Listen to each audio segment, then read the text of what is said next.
showing me what the word means, what I've been dreaming of. And now I know there is nothing that I could not do, thanks to you for teaching me how to feel, showing me my emotions, letting me know what's real from what is not. What I've got is more than I'd ever hoped for, and a lot of what I've hoped for is thanks to you.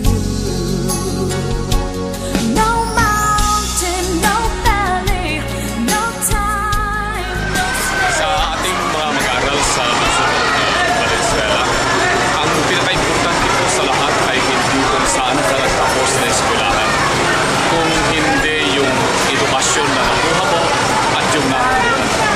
Yan po ang pinakamahalagang aral na natutunan ko sa aking nanay, at palagay ko po, yan ang dapat isipin natin.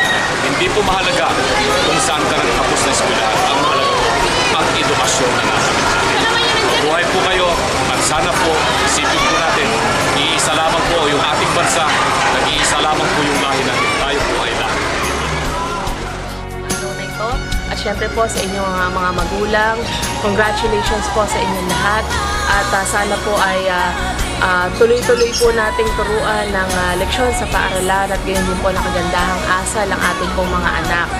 At ang pagbati pong ito ay mula po sa aming pong grupo, mula po kay Boy Carion, kay Konsehal Mar Morelos, kay Konsehal Richie Cuadra, kay Kagawad Nico Trinidad, kay Mr. Joel ko, kay Konsehala Meme Dusor, kay Attorney Bong Sangguyo, at syempre po sa inyong lingkod, si Konsehala Kay Pineda. Kami po ang magkakatulong para po sa ikauunlad ng lungsod ng Valenzuela. Muli po, ako po ang inyong kapuso sa paglilingkod, si Konsehala Kay Pineda, na bumabati po sa inyong lahat ng congratulations at mabuhay. Forgive me, but it's true that